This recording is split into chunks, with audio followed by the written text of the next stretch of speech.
새해에는 십자가 군병의 은혜와 복을 다 누리시기를 축복합니다. 네, 옆 사람과 인사하시겠습니다. 반갑습니다. 축복합니다. 사랑합니다. 오늘의 말씀인 베드로 전서는 베드로가 본도와 갈라디아와 갑바도기아와 아시아와 비두니아에 흩어져 있는 성도들에게 쓴 서신서입니다. 베드로는 교회를 향한 권면으로 이 서신을 마무리하고 있습니다. 오늘 이 본문을 통하여 사도 베드로가 교회를 향해서 어떤 권면을 하고 있는지 살펴보고 새해에 우리 교회에게 주시는 하나님의 교훈으로 삼으시기를 바랍니다. 10년 전쯤에 애플사와 픽사의 최고 경영자였던 스티브 잡스가 미국 스탠포드 대학의 졸업식에서 축사를 한 적이 있습니다. 사실 스티브 잡스는 대학도 나오지 않은 사람입니다. 그런 사람이 한 대학의 졸업생들에게 한 그 연설이 많은 사람들에게 감동을 주었습니다.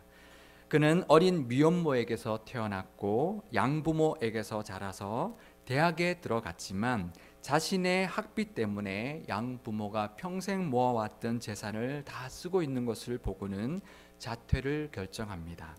자퇴를 하고 난 다음에 그는 듣고 싶은 과목들을 청강하다가 자기 집 차고에서 애플사라는 조그마한 컴퓨터 사업을 시작하게 되었습니다. 맥킨토시라는 훌륭한 컴퓨터를 만들어낸 그 애플사는 10년 만에 20억 달러의 매출을 올리는 큰 회사가 되었습니다.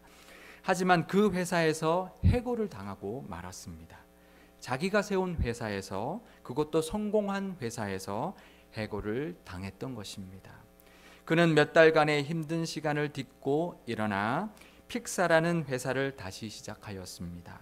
컴퓨터 애니메이션 영화인 토이스토리, 벅스라이프와 같은 애니메이션 영화들을 만들었고 그 영화들이 모두 히트하면서 다시 성공하게 되었습니다. 그러자 적자에 허덕이고 있었던 애플사에서 다시 CEO로 와달라고 요청을 해왔고 그는 다시 애플사로 들어가 그 애플사를 다시 일으켜 세웠습니다. 그는 그와 같은 인생의 경험들로부터 인생의 한 점과 같은 그런 일들이라고 할지라도 미래에는 모두 이어질 것이며 실패의 경험들까지도 성공을 이루는 데 큰 도움을 주었다고 연설하고 있었습니다. 특히 췌장암으로 인하여 사형 선고를 받았던 그가 하루하루를 마지막 날처럼 자기가 가장 사랑하는 것에 매진함으로써 삶을 낭비하지 말라고 했던 당부는 많은 사람들에게 공감을 불러일으켰습니다. 오늘 본문에서는 베드로는 교회를 향해 권면하고 있습니다. 그 첫 번째 권면은 장로들에게 하고 있습니다. 베드로전서 5장 2절에서 3절의 말씀을 우리 함께 읽어보도록 하겠습니다. 너희 중에 있는 하나님의 양 무리를 취되 억지로 하지 말고 하나님의 뜻을 따라 자원함으로 하며 더러운 이득을 위하여 하지 말고 기꺼이 하며 맡은 자들에게 주정하는 자세를 하지 말고 양 무리의 본이 되라. 아멘. 양을 치라는 이 권면을 교회 장로들에게 하고 있는 것입니다. 양을 치라, 이 말 어디서 들어본 것 같지 않으십니까? 요한복음 21장 16절의 말씀을 제가 읽어드리겠습니다. 또 두 번째 이르시되 요한의 아들 시몬아 내가 나를 사랑하느냐 하시니 이르되 주님 그러하나이다. 내가 주님을 사랑하는 줄 주님께서 아시나이다. 이르시되 내 양을 치라 하시고. 양을 치라는 이 말씀은 예수님께서 베드로에게 하신 말씀이었습니다. 예수님께서는 자신을 3번이나 부인했던 베드로를 찾아오셨고 3번 나를 사랑하느냐 물으셔서 그 사랑을 확인하신 후에 주님과 멀어졌던 관계를 회복시켜 주시고 내 양을 치라는 말씀을 해 주셨던 것입니다. 베드로는 그 내 양을 치라는 그 예수님의 말씀을 유언의 말씀으로 붙들었습니다. 그리고 우리가 잘 알듯이 베드로는 양을 치는 영적인 목자의 삶을 평생 걸어갔습니다. 베드로는 양치는 삶을 실천하고 있었기 때문에 자신 있게 이렇게 권면할 수 있었던 것입니다. 억지로 하지 마십시오. 하나님의 뜻을 따라 자원함으로 하십시오. 내 이득을 위하여 하지 말고 기꺼이 하십시오. 맡은 자들에게 주장하는 자세로 하지 말고 양무리의 본이 되십시오. 이런 구체적인 권면들은 베드로가 예수님의 유언에 충실히 순종하면서 양을 치는 삶을 살고 있었기 때문에 할 수 있었던 권면이었습니다. 모범이 되는 삶을 통해서 나오는 권면이었던 것입니다. 이 본문에서 말하는 장로라고 하는 것은 목회자를 말하는 것이지만 현재로 보면 장로님도 포함되고 넓게는 구역장, 부서장, 또 교회의 모든 리더들까지 포함될 수 있는 것입니다. 올해 임명받은 직분자들께서는 베드로의 이 권면처럼 자원함으로 기꺼이 본이 되어서 양을 치는 목자의 역할을 잘 감당해 주실 수 있기를 바랍니다. 그 다음의 권면들은 교회의 젊은이들을 향한 권면이었습니다. 베드로전서 5장 5절에서 6절의 말씀을 함께 읽어보도록 하겠습니다. 젊은 자들아, 이와 같이 장로들에게 순종하고 다 서로 겸손으로 허리를 동이라. 하나님은 교만한 자를 대적하시되 겸손한 자들에게 은혜를 주시느니라. 그러므로 하나님의 능하신 손 아래서 겸손하라. 때가 되면 너희를 높이시리라. 아멘. 베드로는 젊은이들을 향하여 그 첫 번째 권면으로 겸손으로 허리를 동이라라고 권면하고 있습니다. 겸손이 수건도 아닌데 어떻게 겸손으로 허리를 동일 수 있습니까? 그리고 서로 겸손으로 섬기라라고 하면 되지 왜 하필이면 겸손으로 허리를 동이라라고 했을까요? 허리에 무언가를 동인다라고 하면 떠오르는 장면이 하나 있습니다. 요한복음 13장 4절에서 6절의 말씀을 제가 읽어드리겠습니다. 저녁 잡수시던 자리에서 일어나 겉옷을 벗고 수건을 가져다가 허리에 두르시고 이에 대하에 물을 떠서 제자들의 발을 씻으시고 그 두르신 수건으로 닦기를 시작하여 시몬 베드로에게 이르시니 베드로가 이르되 주여 주께서 내 발을 씻으시나이까. 가장 천한 종이 했던 발 씻는 일을 예수님께서 친히 제자들에게 해주셨던 그 장면은 베드로에게는 잊을 수 없는 사건이었습니다. 요한복음 13장 14절에서 15절의 말씀을 우리 다 함께 읽어보도록 하겠습니다. 내가 주와 또는 선생이 되어 너희 발을 씻었으니 너희도 서로 발을 씻어주는 것이 옳으니라. 내가 너희에게 행한 것 같이 너희도 행하게 하려 하여 본을 보였노라. 아멘. 베드로는 예수님께서 수건으로 허리를 동이시고 친히 제자들의 발을 씻겨 주셨던 것을 평생 잊을 수 없었던 것입니다. 젊었을 때 사실 베드로는 나서기 좋아했던 사람이었습니다. 그런 베드로의 입에서 나오기에는 참 힘든 겉면의 말이었습니다. 하지만 순교하기 바로 몇 년 전에 썼던 그 베드로 전서에서 베드로는 당당히 겸손으로 허리를 동이라는 권면을 하고 있는 것입니다. 그것은 베드로가 겸손함으로 섬기고 있는 삶을 그동안 살아왔다는 것을 알 수 있는 것입니다.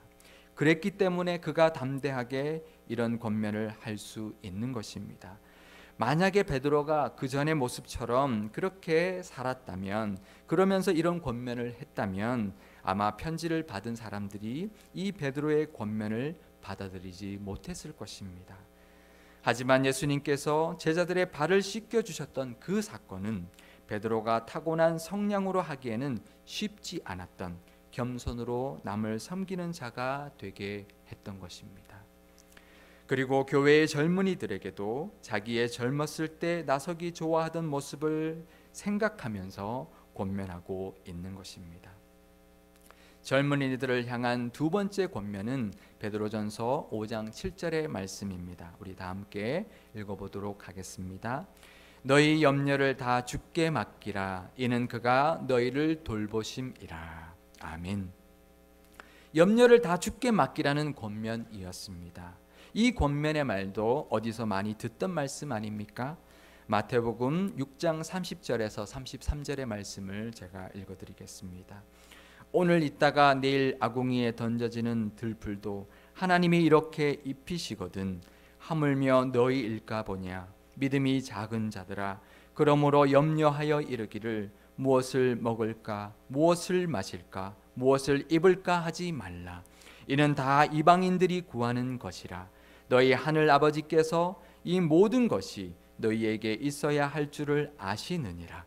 그런즉 너희는 먼저 그의 나라와 그의 의를 구하라. 그리하면 이 모든 것을 너희에게 더하시리라. 아멘. 염려하지 말라는 이 말씀은 산상보훈에 나오는 말씀입니다. 이 말씀도 결국 예수님의 말씀이었습니다. 베드로는 예수님의 부르심으로 예수님을 따라다녔던 그 젊은 시절에 산에서 하셨던 예수님의 그 산상보훈의 가르침에 마음이 빼앗겼던 것입니다. 그 중에서도 특히 염려하지 말라고 하는 말씀과 더불어서 하나님께서 돌볼 것이다, 무엇을 먹을까 무엇을 마실까 무엇을 입을까 하는 그런 것들을 구하는 것보다 먼저 하나님의 나라와 그의 의를 구하라라는 예수님의 말씀이 베드로에게는 잊지 못할 교훈의 말씀이 되었던 것입니다. 특히 그 당시 네로 황제의 박해라는 환란을 앞두고 있었기 때문에 그 당시 성도들에게 모든 염려를 다 주께 맡기고 주님의 돌보심을 의지하라는 그 권면은 젊은 시절 자신의 모습을 떠올리며 살면서 지금까지 주께 맡긴 삶을 걸어왔던 자신의 삶의 고백과도 같은 권면이었던 것입니다. 젊은이들을 향한 세 번째 권면은 베드로전서 5장 8절에서 9절의 말씀입니다. 다 함께 읽어보도록 하겠습니다. 근신하라, 깨어라. 너희 대적 마귀가 우는 사자같이 두루 다니며 삼킬 자를 찾나니 너희는 믿음을 굳게 하게 하여 그를 대적하라. 이는 세상에 있는 너희 형제들도 동일한 고난을 당하는 줄 알미라. 아멘. 근신하여 깨어 있으라라고 권면하고 있는 것입니다.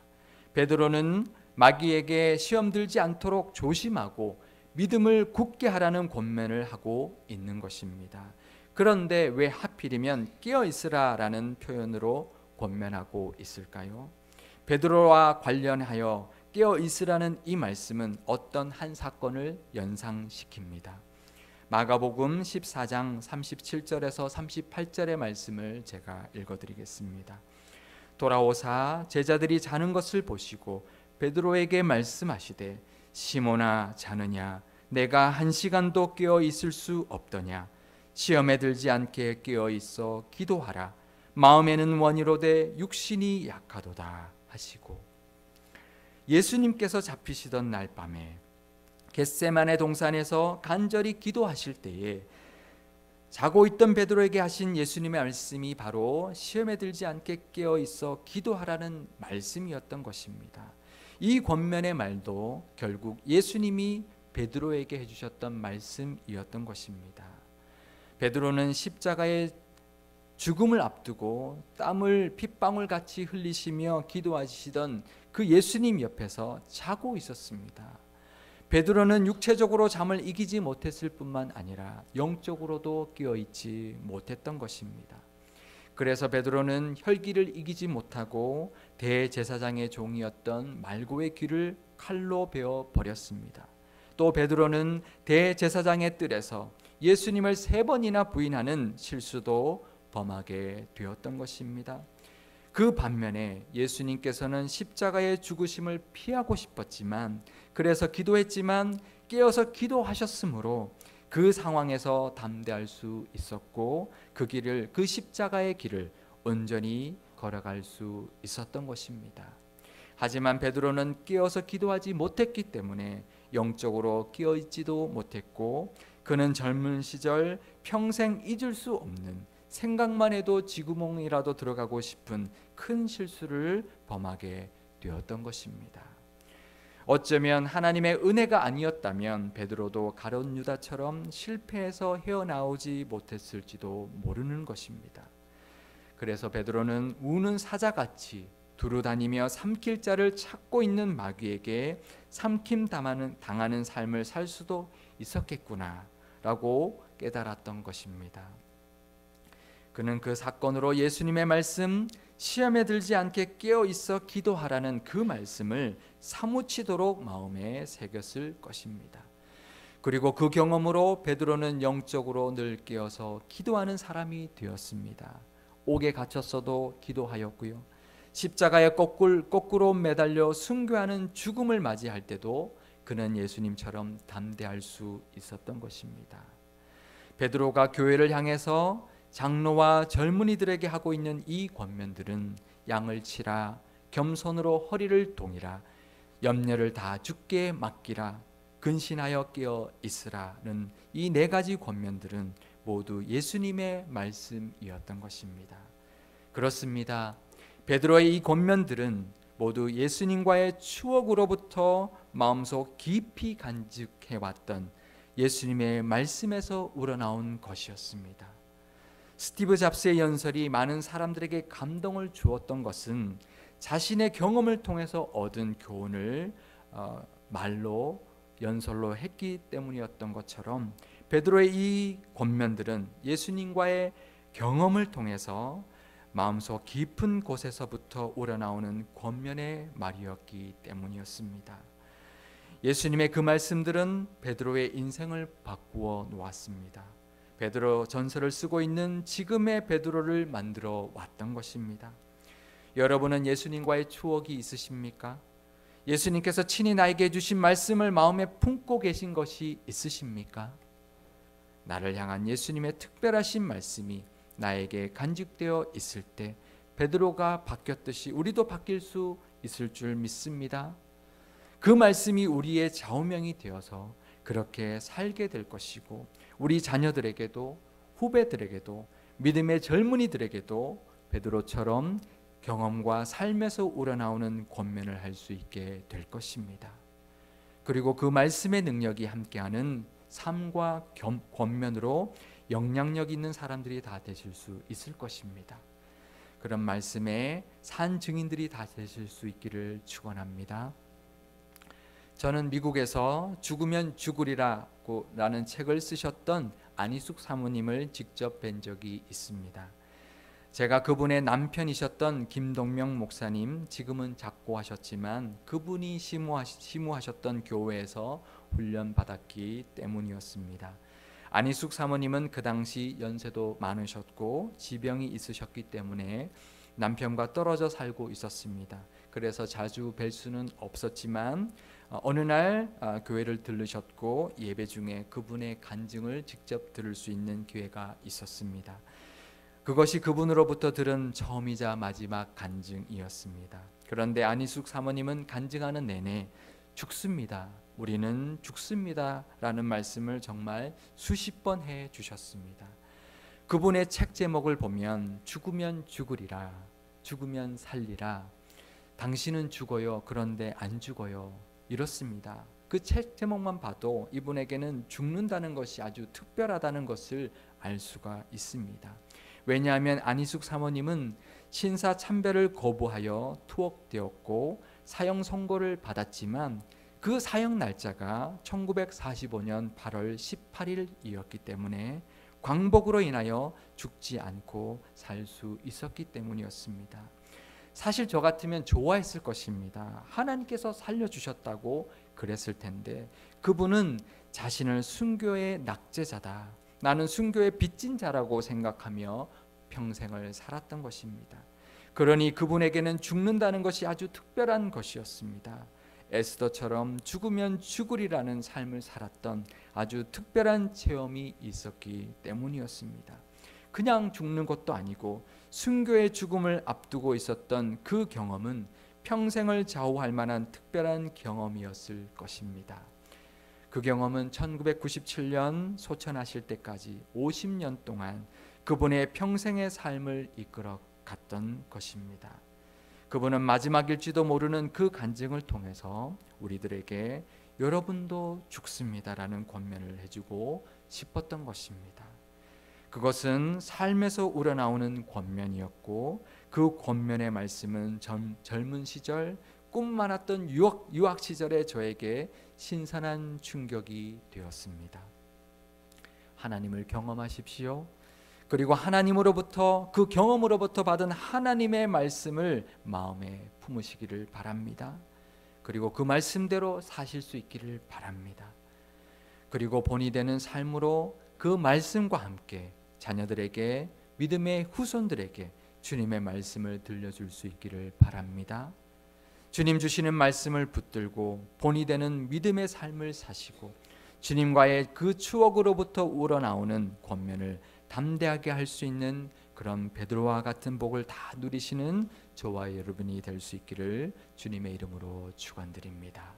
기도하시겠습니다. 하나님, 베드로처럼 주님과의 특별한 만남을 가지게 해주시고 그때 주시는 하나님의 말씀을 붙들고 평생 살게 하여 주옵소서. 그 말씀이 내 속에 녹아들어서 나의 삶이 되게 하시고 믿음의 후손들에게도 본이 되는 믿음 허락하여 주옵소서. 저희 교회도 하나님께서 함께 하셔서 하나님의 말씀을 최우선으로 두고 그 말씀에 순종해 나감으로 많은 교회들의 본이 되는 그런 교회가 되게 하여 주옵소서. 예수 그리스도의 이름으로 기도드리옵나이다. 아멘.